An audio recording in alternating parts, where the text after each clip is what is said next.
नमस्कार, रामकृष्ण हरी. माझ्या चॅनल तुमचे स्वागत आहे. माझे नाव लक्ष्मी. मी आज तुम्हाला श्री नर्मदा पुराण देवाखंड पूर्वार्ध मराठी अनुवाद वाचून दाखवणार आहे. तदीय पाद पंकजम नमामि देवी नर्मदे. अध्याय 122. कोण तीर्थमात्म्यवन. ओम नमो नर्मदाय. ओम नमो नर्मदाय. श्री मार्कंडेयवाच. ततो गच्छन् महिन्पाद कोनस्तेवी तर विश्रुतम सर्व पापहरम पुण्यतीर्थ मृत्युविनाशनम. मुनिश्रेष्ठ श्री मार्कंडेय दिले, हे राजा, त्यानंतर सर्व पाप हरण करणाऱ्या पुण्यप्रद मृत्यूविनाशक मुकोहन नावाच्या विख्यात तीर्थात जावे. पूर्वी तेथे वेदांग पारंगत विद्वान ब्राह्मण, त्यांची पत्नी तसेच मित्र व बंधुजनाच्या स्वकर्मात तत्पर होऊन निवास करत होता.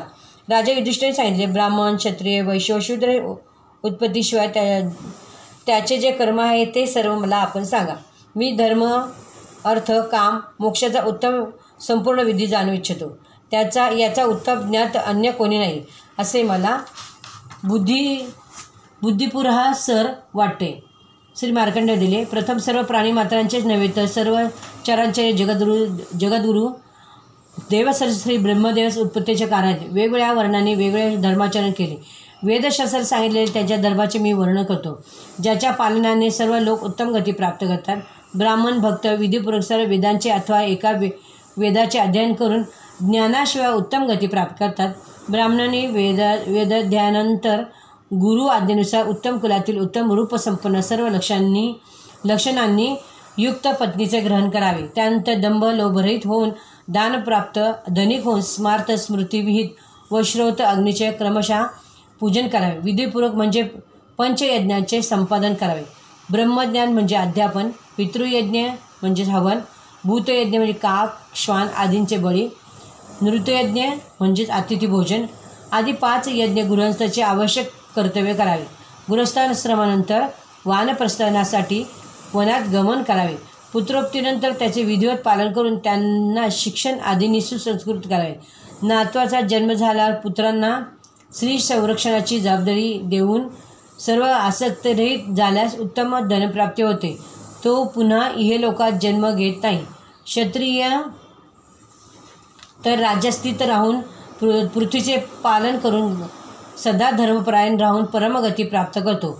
वैश्य धर्माचे पालन करणारा निसंदेह कृषी कार्यात व गोरक्षणात मग्न असतो. सत्य तसेच अंतर्बाह्य शुद्धीयुक्त असा तो उत्तम स्वर्गात जातो.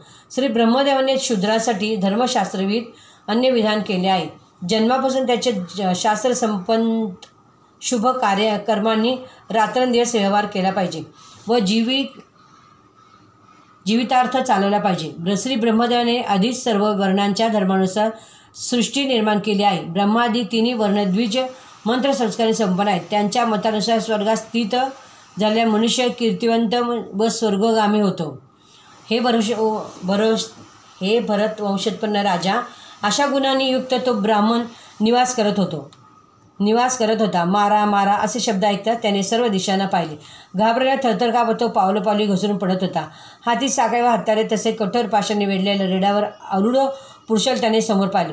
काळ्या अंजनासमोर काळ्या वर्षांनी विभूषित रक्ताशी विशालभुज अशा सर्व लक्षणे युक्त त्या पुरुषाला येताना पाहून स्वतःचे रक्षण करून तो जपजाप्यास योग्य परम शतरुद्रीय मंत्राचा जप करू लागला. त्यानंतर सर्वांचे संयमनाने करणे महान भगवान यम म्हणाले, हे ब्राह्मण, तू माझे वचन आहे. मी सर्व जीवांत यम आहे. हे महाभाग, मला प्रयासाने आवडण्यास योग्य रुद्र जप तू थांबव, ज्यामुळे मी तुला कालपाशात सुखाने बांधू शकेन. यमाच्या मुखद्वारा बाहेर पडलेले कठोर शब्द ऐकून घाबरलेल्या ब्राह्मणाने तेथून पळ काढला. यमासह सर्व किंकर दूत त्या ब्राह्मणाच्या मार्गाने गेले. त्या सर्वांनी ब्राह्मणाला थांबा थांबा असे सांगितले, पण तो ब्राह्मणही पुन्हा पळू लागला. तो जोरात पळत होता.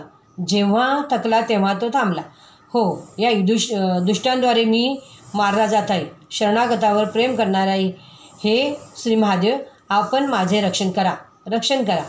हे भरत वंशोत्पन्न राजा, असे म्हणून तो ब्राह्मण शिवलिंगाला आलिंगन देऊन जमिनीवर पडला. तो ब्राह्मण देवांचा स्वामी भगवान श्री शंकराचा आश्रय होऊन स्थित झाला. त्याला जमिनीवर पडलेले पाहून देवादिदेव श्री शंकर वदले, तू घाबरू नकोस, तुला कोण मारेल. या प्रकारे सांत्वन करून श्री शंकराने हुंकार केला. हे राजा, त्या हुंकाराने वायूने विचलित मेघासमान यमराजासह सर्व किंकर निघून गेले. त्यावेळेपासून हे तीर्थ कोहन या नावाने प्रसिद्ध झाले. हे सर्व तीर्थ श्रेष्ठ आहे, सर्व पापविनाशक तसे पुण्यप्रद आहे.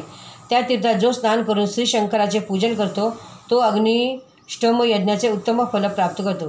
राजेंद्र, जो त्या तीर्थात देहत्याग करतो तो यमराजाला पाहत नाही, असे श्री शंकरांनी सांगितले आहे. हा स्कंद पुराणातील रेवाखंडाच्या पूर्वातील कोहन तीर्थ महात्म्यावर नावाचा 122 अध्याय पूर्ण झाला. रामकृष्ण हरी. तुम्हाला व्हिडिओ आवडल्यास लाईक करा, शेअर करा. रामकृष्ण हरी. नर्मदे हर, नर्मदे हर, नर्मदे हर.